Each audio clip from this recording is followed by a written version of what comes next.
Meet Daniel 𝐂𝐓𝐃𝐬, a resilient 51-year-old farmer at 𝐂𝐡𝐚𝐤𝐳 whose fields, once full of promise, now echo with silence. Daniel, who has 6 children, faced adversity when his supportive wife passed away in 2020. The loss brought numerous challenges, compounded by his current struggle with leprosy.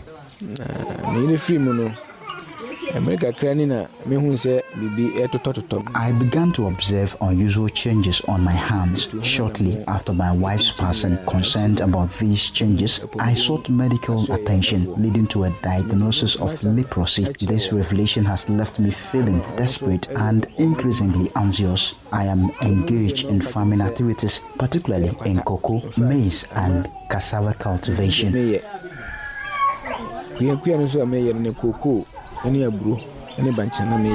According to Daniel, his sickness has impacted his ability to provide for his children's education, a responsibility he once managed well.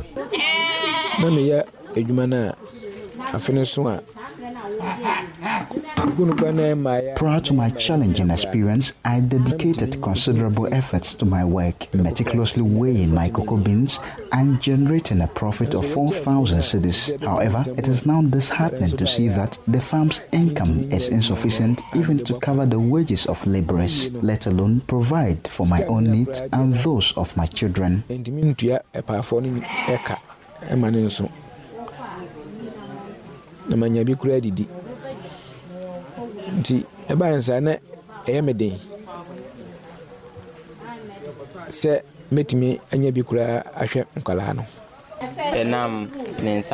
His inability to wheel a cutlass and work because of his leprosy has significantly disrupted our educational pursuits. As a result, we have had to return to the village to assist him, ensuring that he can provide for the family's needs, especially the education of the younger ones. One of the challenges I face on my farm is the uneven distribution of cocoa plants, leaving certain areas empty. I am seeking assistance to fill those vacant spaces. This improvement is anticipated to boost my overall yield and subsequently increase my income.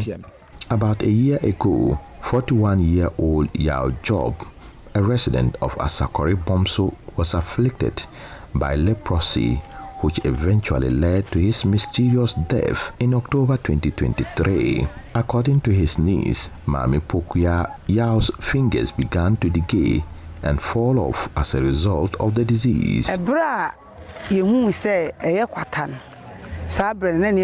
Initially, we attributed his condition to a potential curse from a past journey. However, a health professional later diagnosed it as leprosy when it was quite advanced, resulting in the loss of his fingers and toes. He experienced constant anguish, crying bitterly until he eventually passed away. It was heartbreaking to witness the transformation of someone once energetic and active, who had worked diligently to support his family, into someone unable to even hold objects in the final stages of his life.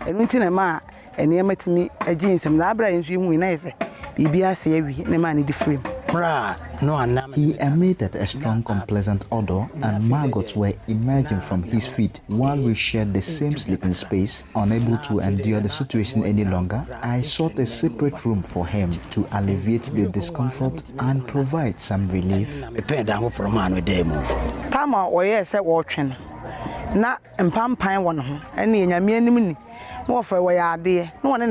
My uncle showed great compassion by sharing a room with him. Unfortunately, we soon recognized that my uncle's health was at risk due to this arrangement. Maggots were emerging from his leg, emitting a strong and unpleasant odor even from a distance. At times, he resorted to applying petrol on his leg, leading to the development of gangrene in his toes. Even my mother had to wear a nose mask before delivering food to him.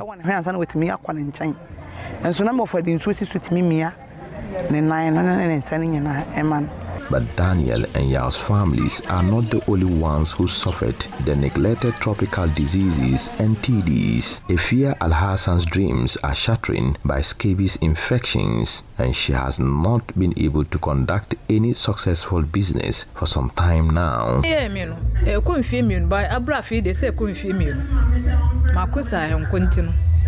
I have been struggling for my well-being for nearly 2 years without success. This has led to social rejection, making it difficult for me to attend church or visit the town.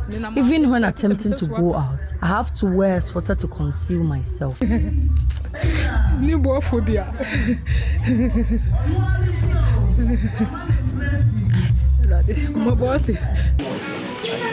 50-year-old 𝐂𝐤𝐬𝐧𝐠 from Bima number 2 developed a nodule at his former residence in Prestia, which eventually burst, resulting in a medical condition known as Buruli ulcer. Despite seeking medical attention and receiving medications, his condition deteriorated rapidly. As a result, 𝐂𝐤𝐬 relocated to Bima number 2 to stay with his brother as he was unable to work. The pain is particularly intense, especially after taking a bath. It becomes so unbearable that I find it challenging to sleep. The pain persists throughout the night, often lasting until dawn before I can finally find relief and fall asleep. Currently unemployed with 4 children, 𝐂𝐤𝐬 has been enduring the Buruli ulcer for 4 months. Financial constraints prevent him from seeking further treatment, leading to severe pain and sleepless nights.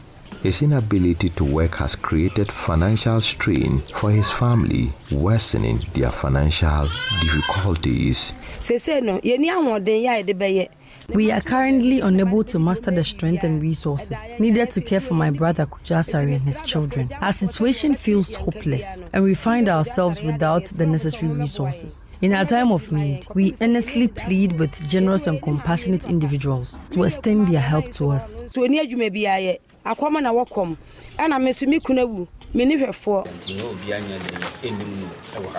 When he arrived, no one could recognize him until I eventually realized it was my brother. His leg was in a state of decay, and we had to use a blade to cut through his trousers before we could remove them.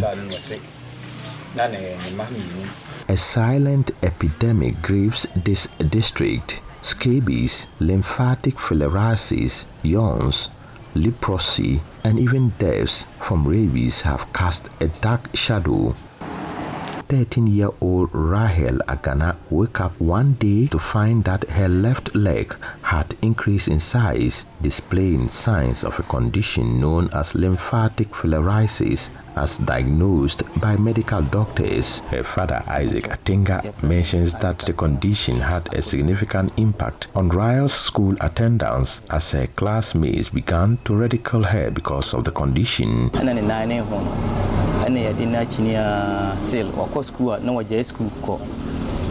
Due to her swollen legs, she initially refused to attend school, fearing mockery from her peers. However, she has now overcome these concerns and resumed her education. Despite the challenges, she maintains the vision of becoming a nurse in the future.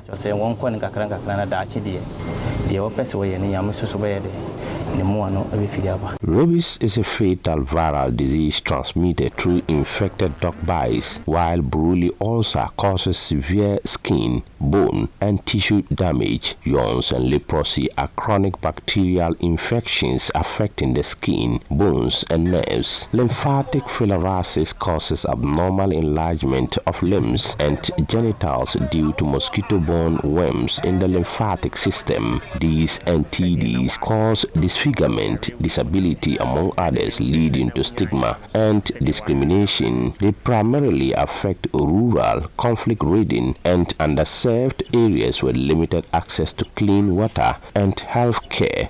Ghana faces 14 NTDs, with every district reporting at least 2 of the diseases. In 2023, Sekyere East district reported 2,553 cases, including scabies, lymphatic filariasis, yaws, leprosy, and 7 tragic deaths from rabies among children.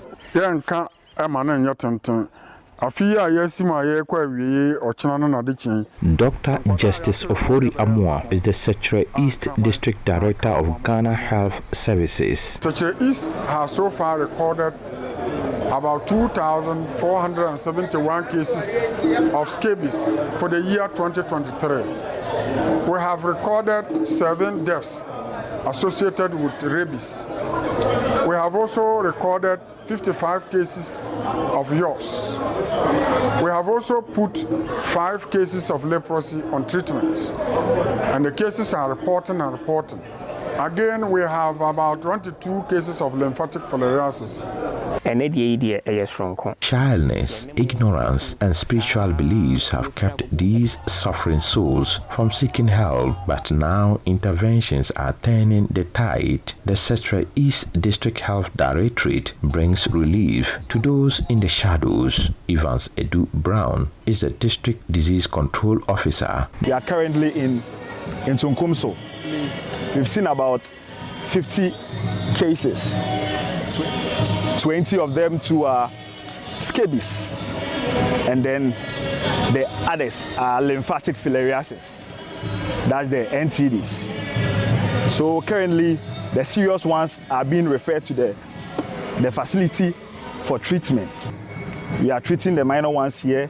The serious ones are being referred to the facility. Here is Dr. Emmanuel Tinkwara, the Ashanti Regional Director of Ghana Health Services. Most of the these neglected tropical diseases can be addressed through community-based interventions with the support of the government.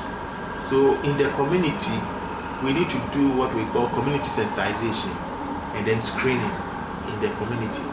Because most of these diseases, they don't come to our hospitals because the people are not acutely ill as we know. So maybe they'll be hiding in their house. So we need to do what we call case sets sometimes, even to identify those cases. So the role of the community is very important. That's the reason why we need to do a lot of community engagement so as to increase awareness about these diseases and then support the community to know where they can go for treatment in event they have some of these conditions. So the community-based activities are very important, and that means that we need all the leadership in the community to help. All what we are preaching and saying to the general public is the early reporting of any suspected case to the nearest health facility for case management. The cases that have been taken to the hospital are being monitored closely. We are monitoring them closely so that the disease doesn't become worse there, and also the minor ones in the communities are being monitored too, so that it doesn't get to the severe stage. So currently we are still doing active case search so that we get most of the cases treated. Daniel, Ifia, Kojo, Rahel and others are reclaiming their lives. For example, Kojo is currently undergoing medical care provided by healthcare professionals in the district. Nura Ado serves as a midwife at the Alukwaso Health Center. As the monitoring team was moving around today, we came to find Mr. Kojo Asare, and then we discovered that he has defaulted. So we educated him, and then we plan to do small dressing on the wound for him today in the house, so that the subsequent days he will come to the facility to continue with his dressing. I express gratitude to them in the name of the Almighty God for addressing my problem. I have faith and trust in the Lord that if this positive trajectory continues, everything will eventually be well for me. 37-year-old 𝐷𝐶𝐸 Akuguri from Teteku has successfully overcome his leprosy condition.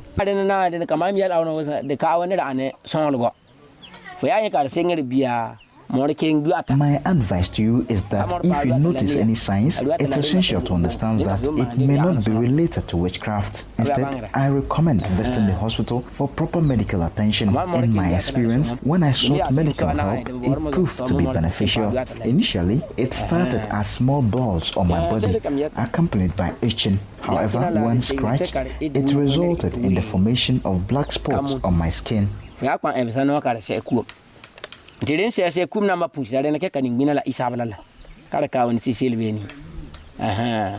Obuo Frima Pokuya Defijasi Bamohima expresses gratitude for the timely intervention of the Health Directorate, which has brought a sense of relief to them. She emphasizes the importance of parents actively monitoring the health care needs of their children. About time, the best say, especially more secondary schools now. I am advising parents to establish a closer connection with their children, as this would enable them to identify any sign of disease at an early stage. This proactive approach is crucial in preventing the spread of the illness within the family and beyond. Kan abusuamu ni nyina o maame na o papa ne nuanom nyina na kofo hawo kese e de aba. Nsutam 𝐂𝐚𝐤𝐴𝐻 Nana 𝐿𝐴𝐻 comments Nana Pokuya's statement, adding his agreement with the importance of parental vigilance in monitoring their children's health care. And me dia dance e fire a doctor no e de ba ye hu. And so ano e no kre me ba penny o wie school afi school bra o ba ye no. I can testify what the doctor said. My family also experienced the disease, which was transmitted by my elder child who contracted it in school. After learning about the condition and the necessary steps to address it, I diligently took action. As a result, my family is now free from the disease. This underscores the severity of the illness, emphasizing the importance of seeking prompt medical attention rather than being hesitant if symptoms are observed.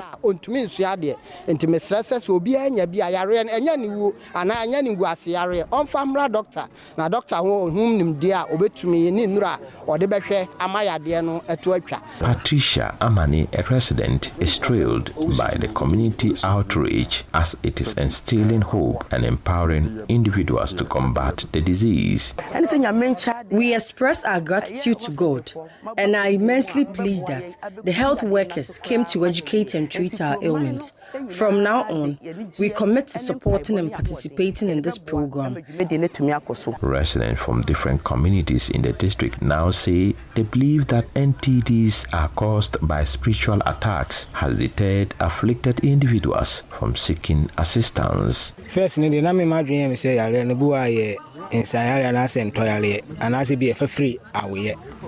I used to hold the misconception that the disease was solely inherited or caused by a curse. However, after careful consideration and gaining more knowledge about the disease, I now understand that it is caused by bacteria. As a result, we have decided to prioritize regular checkups at the hospital moving forward.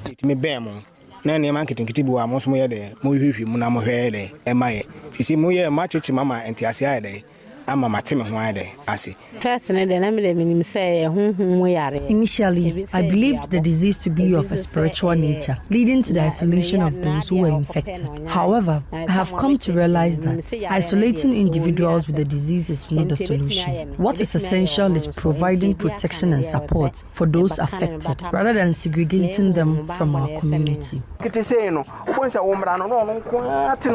Women's Hope Foundation has been supportive to the district, offering essential aid in the battle against NTDs. Their contributions, including the provision of medical supplies and financial assistance, have significantly helped the district's effort. Alexander Edusei is the executive director. We were able to reach over 2,000 people with this scabies, because in schools it's rampant, because people are getting this skin diseases, scabies. And also with the LF, we were able to support the district assemblies to do hydrocell, to operate those with the hydrocell.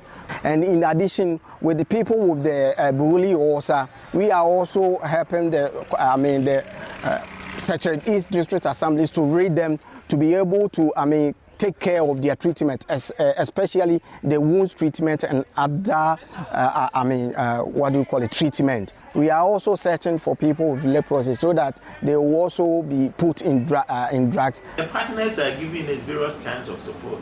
Some of them are giving us funding, money. Others are giving us logistics. Others are giving us capacity building, training, and other things, and others are providing drugs that we use for the mass drug administration. So it comes in various forms, and in fact, each of the partners is doing what is best based on their competitive advantage. In the Sekyere East, the chains of NTDs are breaking and a new chapter begins. Over 600 teachers have undergone training focusing on the detection, prevention, control, and management of NTDs within schools. So when we have pupils or children we live in our communities who have these diseases, we need to report to the health directorate or immediately take them to the hospital so that they can be attended to and then cure them from these diseases. I have learned also that with rabies, it can be cured if we attend to them early. We believe when we go back, we will impact those knowledge on the community so that they will all be aware of those diseases. There were some diseases which those of us who are in the rural areas thought they have no control or we have no cure for those diseases. But through this workshop, we have been able to know that the district directorate under the health have a lot of medicine or cure for those diseases. So when we go back to our various schools, we will also teach them and help them to know that they have a cure for those particular diseases. This has become necessary because most of these cases are students who live and stay with their teachers in the classroom.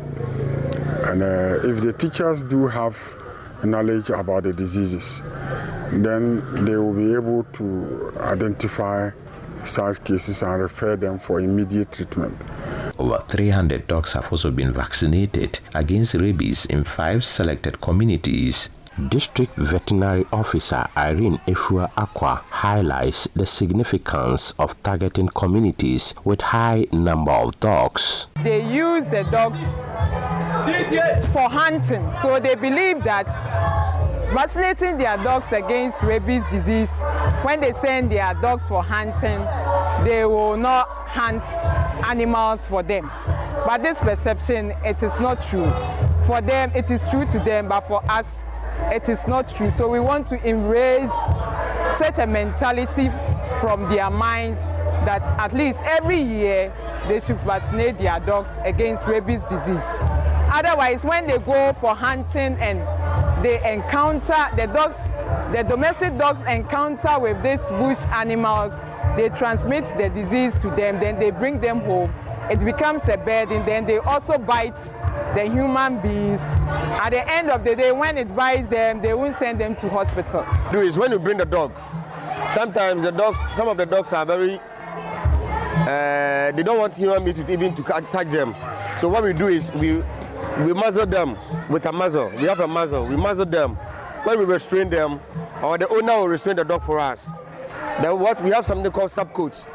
In our distance, technical term, we have subcoats. We hold any part of the body or the surface of the body, so we inject it. What we do is this vaccine is mostly done under the subcoat of the dog or the cat. So when we restrain the dog, we give it a muzzle so it cannot bite. In case maybe we wrongly administrate, we wrongly give the vaccine somewhere. So when the dog turns, it cannot bite anybody. The enemy here is I look for the money. And I looked for the money. And I have looked for it.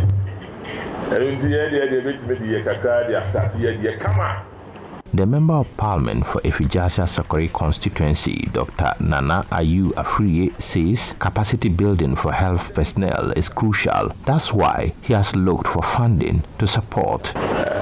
say leprosy or say I mean the view on it's difficult for you to say, but let's recognize that disability. Many diseases can be intimidating to discuss, but it's crucial to recognize that early prevention measures are often readily available. Early detection and intervention play a significant role in managing and preventing the progression of various health conditions. And then they cannot even look for the cases. Chief of Nsutam, Nana Aje Juma, has donated a 2-acre piece of land for the construction of a specialized treatment center for NTDs in the country. Ghana is a sizable nation and it is essential for all citizens to contribute to the government's efforts. I appeal to everyone to assist in establishing a polyclinic which will not only serve as a healthcare center but also create job opportunities for the community. These collective efforts can contribute to the overall well-being and prosperity of the country. The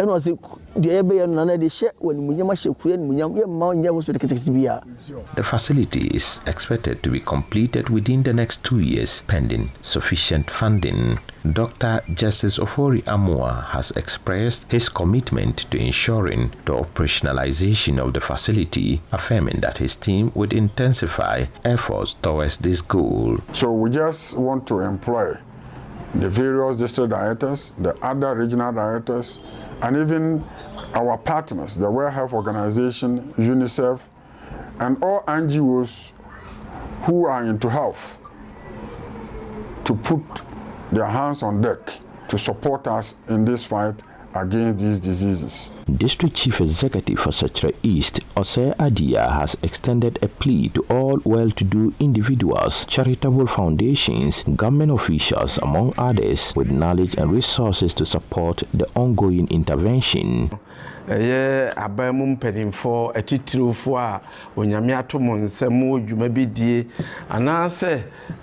heartfelt plea is extended to all well-to-do individuals, charitable foundations, government officials, pharmacists, and health practitioners with knowledge and resources to come to our aid in Sekyere East. Your support is crucial in helping us eradicate this disease and improve the health and well-being of our community. Together, we can make a meaningful impact and create a healthier future for all. So far as I've outlined here, the diseases are still there.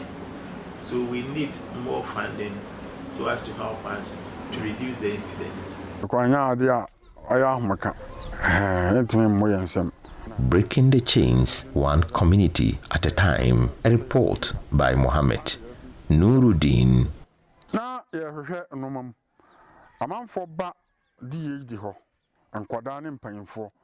yade na amode ba na yade kro. Ni nyina ye omo amu dwi omo ho.